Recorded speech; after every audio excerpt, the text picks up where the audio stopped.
आपको इस्लामाबाद लिए चलेंगे जहां नून लीग के रहनुमा मीडिया से बात कर। उसी तरह इमरान खान और उनके वकला ने एंटरटेन करने की कोशिश की। अब हो गया, हम तो बन्नी गाला की ट्रेल ढूंढ रहे थे। आज 1,17,000 पाउंड जो उन्होंने अपना फ्लैट खरीदा था लंदन के अंदर, उसकी ट्रेल नहीं है।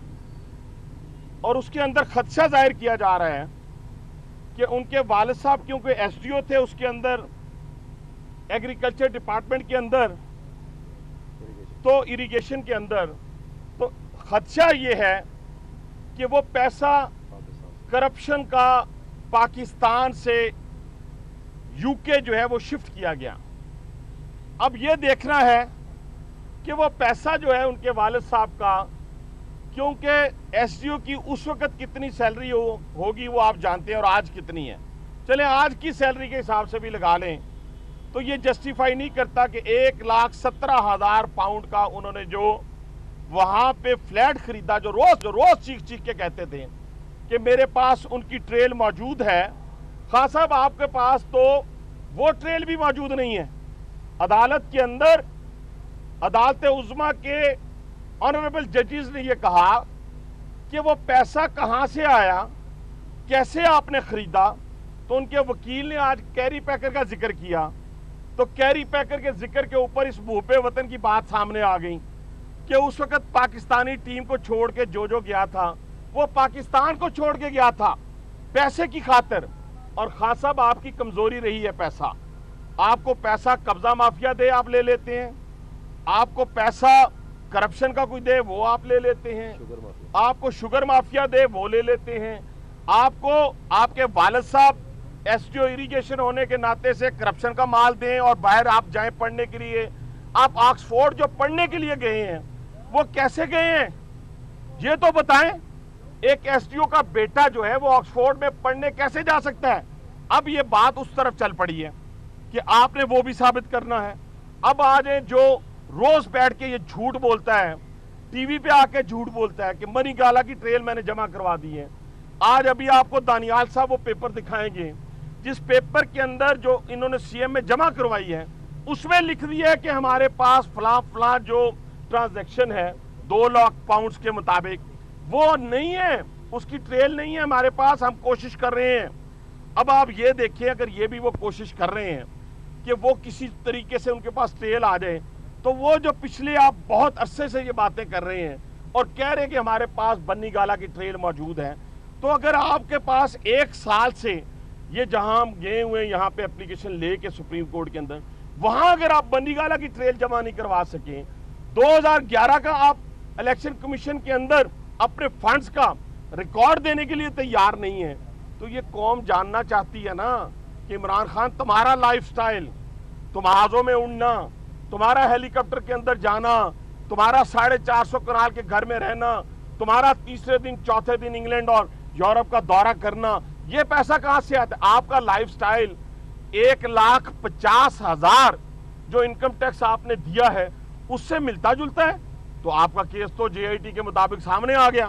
मतलब जेआईटी की अगर बात करें तो जेआईटी का तो सारे का सारा झूठ है और आपका तो सारे का सारा सच है। आप देखिए इन सच को और झूठ को आप कैसे मिक्स कर सकेंगे। आपका वकील मान चुका है हमारे पास मनी ट्रेल नहीं है, आपका वकील मान चुका है हमने फॉरेन फंडिंग की है। इंशाल्लाह आप डिस्क्वालीफाई होने भी जा रहे हैं और आपकी पार्टी पे बैन लगने भी जा रहा है। 2 चीजें होने जा रही हैं। और आज इलेक्शन कमीशन ने भी कह दिया है कि आपकी पार्टी को हम रिकमेंड करेंगे कि वो जाए वहां पे फेडरल गवर्नमेंट को कि वो इन पे बैन लगाए।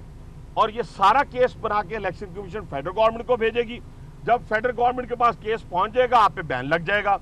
आपने ज़कात और सदकात का पैसा, याद रखे पूरी कौम, और मैं भी और आप भी पॉलिटिकल वर्कर्स हैं और आप मीडिया के लोग हैं, जो हाथ फैला सकता है वो कभी भी कमा नहीं सकता। यानी उसने सारी जिंदगी 35 साल इमरान खान तुमने इस तरह करके ज़कात और सदकात इकट्ठा किया और उसका पैसा बाहर इन्वेस्ट किया। तुम लोगों को कहते हो पैसे बाहर लेके आओ, तुम ज़कात और सदकात के पैसे इकट्ठे करते हो, वहां पे बाहर इन्वेस्ट करते हो। ये सारी चीजें जो हैं वो आपका चेहरा हमने बेनकाब कर दिया है। और जेआईटी की जो मोहब्बत और प्यार हमें नजर आया है, ये बड़े बड़े संदूक और बक्से नजर आए हमें, इन बक्सों के अंदर कुछ भी नहीं था, इन संदूकों के अंदर कुछ भी नहीं था, इन इटैची केस के अंदर कुछ भी नहीं था, मफरूजात थी। और याद रखें, जो हमारे खदशात पहले थे जेआईटी के मुतालिक, वो खदशात आज सच साबित हुए, कल सच साबित हुए। और याद रखें कि वो लोग जो इस जेआईटी के अंदर बैठे हुए हैं, उनकी एफिलेशन है, पार्टियों के साथ एफिलेशन है, और उन पार्टियों के साथ एफिलेशन की बदौलत इन पूरे संदूकों और अटैची केस में से इमरान खान और शेख रशीद निकले हैं। शेख रशीद और इमरान खान कैसे पहले वो बात कर देता था जो जेआईटी ने आज की या कल की या यस्टरडे की है। शेख रशीद और इमरान खान को कैसे पता चल जाता था कि वो जो बयानात अंदर इसहाक डार साहब दे के हैं या शहबाज शरीफ साहब दे के आए हैं, तो वो क्या क्या सवालात जवाबात हुए हैं। ये सवालात का जवाब अभी आना कौम के सामने बाकी है। और तीसरी बात, आखिरी बात मैं आपसे करके फिर इजाजत चाहूंगा। दारियाल साहब बात करेंगे कि इमरान खान साहब तीनों चीजें जो हैं वो अब आपके सामने आ चुकी हैं। आज तक ना बन्नी गाला की ट्रेल है, झूठ बोलते हैं कौम के सामने। और चौथी पांचवी बात, मैं गया था रिटर्निंग अफसर के पास 2013 के इलेक्शन में, हमारे खिलाफ पनामा केस बना है, फोटो कापीज पे हो, नेट से निकाली हुई फोटो कापीज पे, वो टेस्टेड नहीं थी, टेस्ट नहीं हुई उन उधारों से। तो मैं भी जब रिटर्निंग अफसर के पास आपका कैलिफोर्निया अदालत का लेके गया केस, तो मुझे रिटर्निंग अफसर ने 2013 में कहा कि ये फोटो कापीज हैं, ले जाए भाई साहब, इस पे केस बनता, इस पे बहस नहीं हो सकती। इमरान खान साहब वो भी टेस्टेड कॉपी पहुंच गई। मॉरली भी करप्शन आपकी साबित हो जाएगी, फाइनेंशियली करप्शन आपकी साबित हो चुकी है, कोई मनी ट्रेल नहीं है आपके पास, कौम के सामने आप एक्सपोज हो चुके हैं और आपकी साजिश का ताना बाना यहूदो नसारा से मिलता है। मुझे कोई शक और शुबा नहीं है, आप यहूदियों के भी एजेंट हैं और हिंदुस्तान के हिंदुओं के भी एजेंट हैं। उन्हीं की बुनियाद पर पाकिस्तान की तरक्की का पहिया रोकना चाहते हैं। देखें ना, आपको क्या फिक्र है, आप 8-8 घंटे 9-9 घंटे आप हाइकिंग करते हैं, 10-10 घंटे आप ट्रेडमिल पे चढ़े होते हैं। आपको इस पाकिस्तानी कौम से क्या गर्ज है?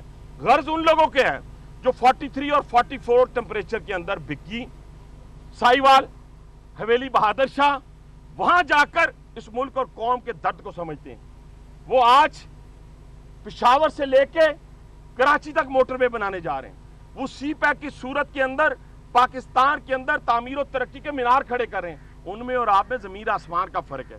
और आपका पाकिस्तान में कुछ भी नहीं है, ना उस शेख रशीद का है रावलपिंडी के बनारसी ठग का, और ना आपका है कि आपके दरमियान, दोनों के दरमियान कदर मुश्तरक है कि आप दोनों के घर इंतजार करने वाला कोई नहीं है, आप दोनों के पीछे रोने वाला कोई नहीं है, आप दोनों के पीछे आपका बचा हुआ खाने पीने वाला कोई नहीं है। तो इसलिए ये सारी चीजें जो हैं वो मिलाकर हम कहते हैं कि आप पाकिस्तान की तरक्की के दुश्मन हैं। नहीं, ये ले दलाल साहब बात करना। पाकिस्तान में नित नई कहानियां, नित नए ड्रामे जो हैं वो देखने में मिलते हैं। और ये अजीब एक ड्रामा है कि करप्शन की जो कहानी है, जो करप्शन की दास्तान बनाई जा रही है, जो करप्शन का नैरेटिव बनाया जा रहा है, उसका मुद्दई वो आदमी बनना चाह रहा है जिस पर अपनी जिंदगी के अंदर इखलाकी करप्शन भी साबित हुई, फाइनेंशियल करप्शन की भी साबित होने वाली है। और वो मुद्दई करप्शन का बनने वाला उन लोगों पर इल्जाम लगा रहा है कि जिसका बाप पाकिस्तान का बड़ा इंडस्ट्रियलिस्ट था, जिसका जिंदगी भर कोई चालान भी नहीं हुआ था, कोई गैर कानूनी काम तो दूर की बात, कभी किसी गैर कानूनी काम के लिए शोकास भी नहीं हुआ था। और इमरान खान साहब, हम मजबूर हैं अब आपकी हकीकत लोगों को बताने के लिए, क्योंकि आप इस ड्रामे और कहानी के अहम किरदार हैं। आपका वालिद करप्शन करने पे नौकरी से निकाला गया, उसकी करप्शन से कमाई हुई पैसे जो हैं उससे आप बाहर पड़ते रहे, फ्लैट लेते रहे, जमान पार्क का घर बनाया, क्या क्या बनाया, इसका हिसाब बाकी है। और यहां बातें आप करते हैं उस नवाज शरीफ के खिलाफ। हर चौथे दिन उसको कहते हैं इस्तीफा दे दो। वो तो अपनी भट्टी के अंदर लोहे को पिघला देते हैं और खुद झुकना तो दूर की बात, पिघलना तो दूर की बात, ये मुमकिन ही नहीं कि किसी की डिमांड पर, जबकि करोड़ों लोग, करोड़ों पाकिस्तानी का मैंडेट उस नवाज शरीफ के पीछे खड़ा हो, वो उस मैंडेट की तौहीन करे। नवाज शरीफ के पर लाजिम है कि वो पाकिस्तान के लोगों के मैंडेट को ओन करे और उसके मैंडेट को जिस तरह अवाम चाहते हैं अमली शक्ल दे। तो इस्तीफा मांगने वाले, उसको मंजर से हटाने वाले के पास सिर्फ एक रास्ता है, वो है पाकिस्तान के लोगों के 20 करोड़ की JIT। जिस दिन वो गुनाहगार करेगी, जिस दिन वो वोट आउट करेगी, उस दिन हम बगैर पूछे घर चले जाएंगे, मगर उसके अलावा नहीं। और अब यहां कहा जा रहा है, हमारे मुखालफीन की ख्वाहिश है, मेरा भी नाम लेते हैं, मेरे साथियों का भी नाम लेते हैं, कि हम कोई अदालत की या अदारों की तौहीन कर रहे हैं।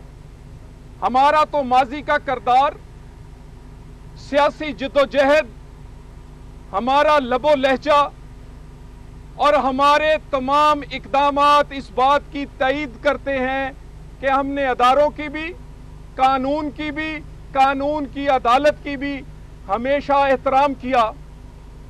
लेकिन अच्छा हुआ कि चीजें मंगवाई गई हैं। जब हमारी प्रेस कॉन्फ्रेंस से मंगवाई जाएंगी तो यकीनन अदालत उज़्मा सबसे एक जैसा सलूक करती है और हमारे तो चेहरे के तासरात भी वो पढ़ लेंगे, हमारा किरदार भी देख लेंगे। लेकिन जो लोग, सियासी लोग हम पर इल्जाम लगा रहे हैं, जब उनका मंगवाया जाएगा तो जो ख्वाहिश रखते हैं हमारे सियासी मुखालफीन के हमें पकड़ लेंगे, वो खुद इस जाल में फंस जाएंगे। क्या जवाब देंगे शेख रशीद कि कानून का जनाजा निकलेगा या नून का? इससे बड़ी कोई तौहीन अदालत हो सकती है? कहते हैं JIT को तनकीद का निशाना बनाया। शेख रशीद साहब, आपने कहा यह जाती उमरा इन्वेस्टिगेशन टीम है, इससे बड़ी कोई तौहीन हो सकती है? इमरान खान ने कहा ये नवाज शरीफ के JIT वाले नौकर हैं। आपके पास ये रिकॉर्डिंग पड़ी है। और वो जो आज स्पोक्समैन बनने की कोशिश कर रहे हैं, जो हर आमर के स्पोक्समैन रहे, जो हर आमर की बनाई हुई अदलिया के स्पोक्समैन रहे, जिन्होंने आजाद अदलिया पर उनकी ट्वीट हो, उनका लेटर हो, उनकी रिट्स हो, उनका किरदार हो, वो आपके कैमरों के पास भी है और दुनिया के पास भी। हम अपने आप को हमेशा कानून और कानून की अदालत के सामने झुकाते रहे हैं। हमारा लबो लहजा भी और हमारे बयानात भी, हम एक सियासी पार्टी हैं, हमें बयानात का जवाब देना पड़ता है।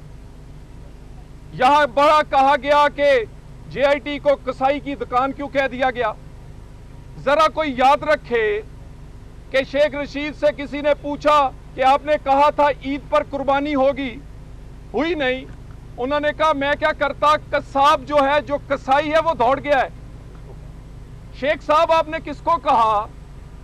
आप वजाहत कर दें, पता चल जाएगा।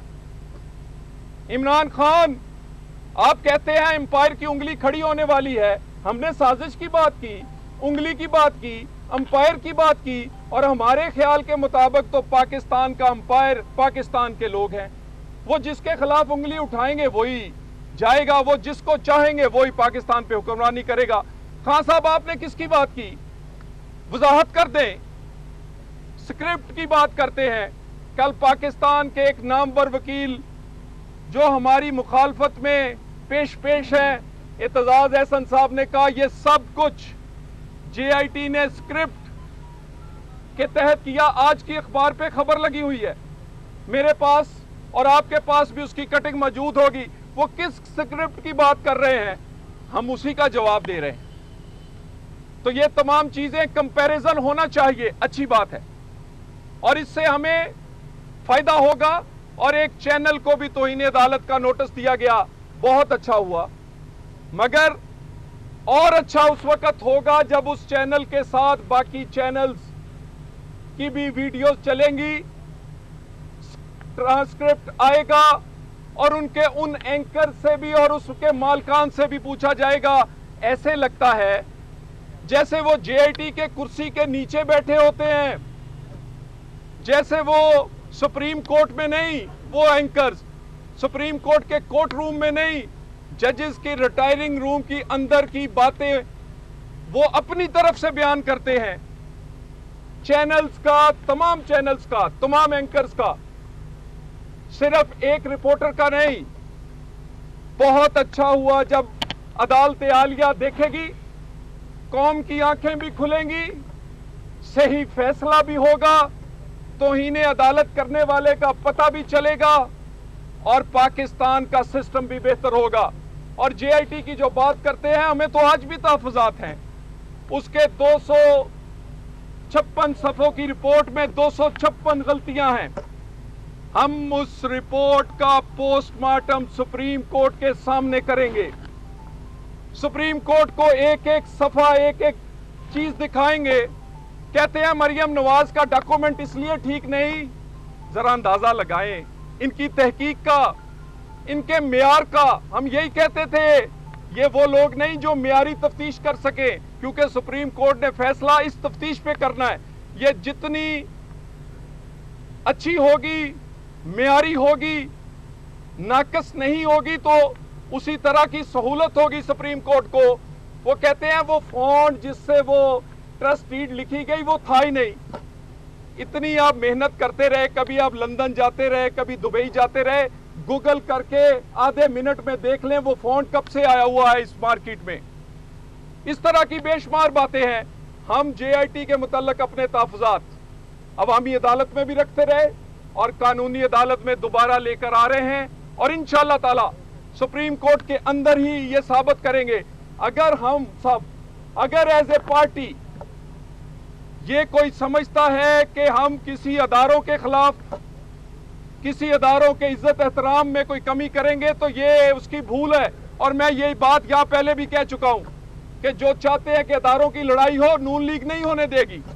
और हमारे किरदार से, और अब हम दोबारा फिर तहफ़्फ़ुज़ात अपने सुप्रीम कोर्ट में लेके आ रहे हैं और साबित करेंगे जजेस के सामने क्यों लेके आ रहे हैं। क्योंकि हम समझते हैं कि ये अदारे ही हैं जो फैसला कर सकते हैं, इंसाफ दे सकते हैं। शरीफ खानदान को भी इंसाफ का हक इन्हीं से मिलना चाहिए।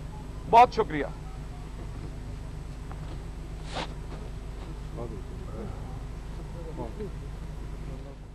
बिस्मिल्लाहिर्रहमानिर्रहीम।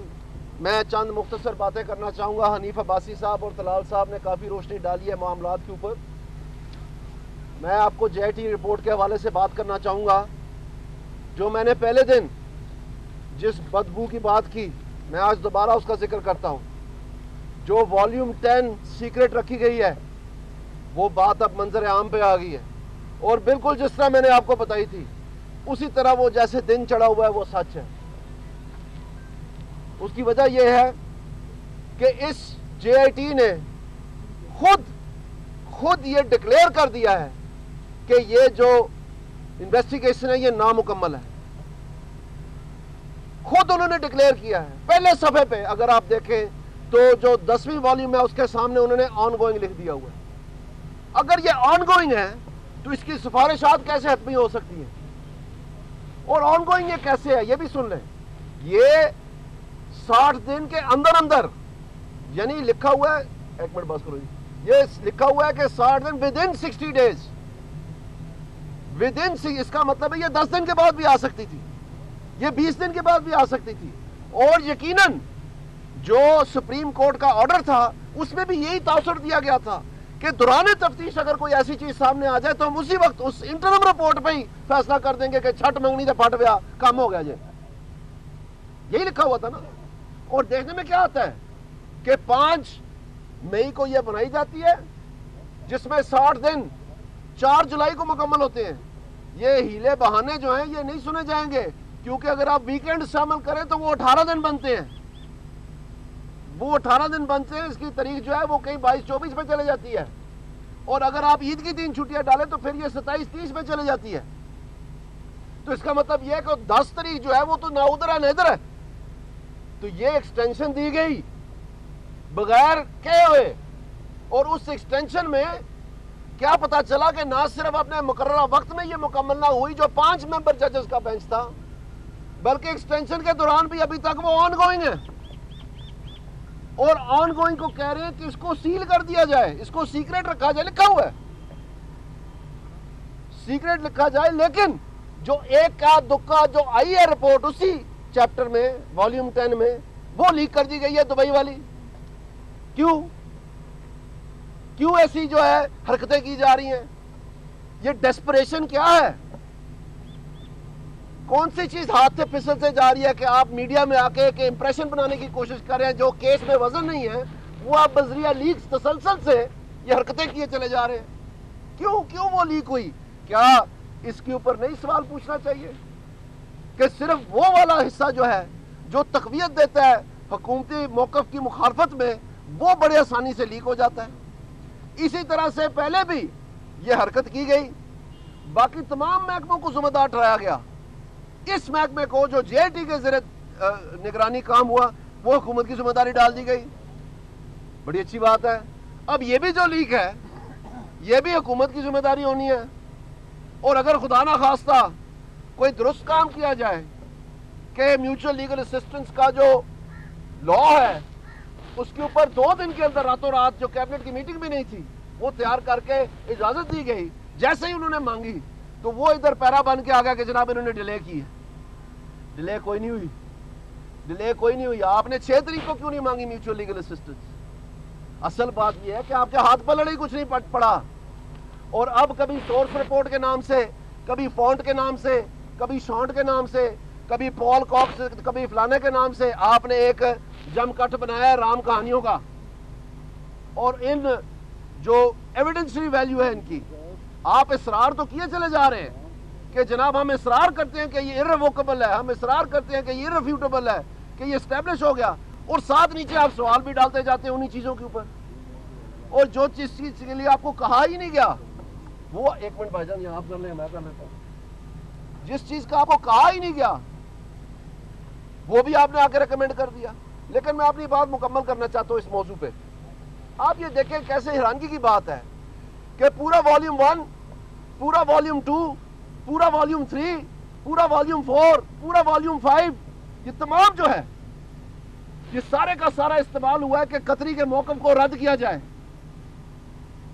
और कैसी खूबसूरत बात है कि वाहिद वो कतरी है तमाम में से जिसको आप कह रहे हैं कि जनाब हमने जाके इसका नहीं लेना इंटरव्यू, इसकी स्टेटमेंट हमने रिकॉर्ड नहीं करनी, क्योंकि वो रिकॉर्डिंग जो है, वो स्टेटमेंट की रिकॉर्डिंग जो है, वो बिल्कुल उसका बरक्स है सारा जो इन्होंने राम कहानी बनाई हुई है, जो इधर उधर से जोड़ जोड़ के इन्होंने कहानी बनाई हुई है। कि हमारे ख्याल में अगर हम इंटुइटिवली देखें और शायद ये और एम्फसाइज करें तो ये है, ये लफ्ज़ जो है ये हम अच्छी तरह से जानते हैं। पाकिस्तान मुस्लिम लीग नून को ये नेशनल इंटरेस्ट वाली जो ज़रूरियात है ना, वो बहुत अच्छी तरह पता है। हमने देखे हैं यहाँ पर NRO बनते हुए नेशनल इंटरेस्ट के लिए, हमने देखे नैब में पेट्रियट बनते हुए नेशनल इंटरेस्ट के लिए, हमने देखा रातों रात जो है डिफेक्शन करवाई गई एक शख्स की ताकि वोट पूरे हो जाए नेशनल इंटरेस्ट के लिए।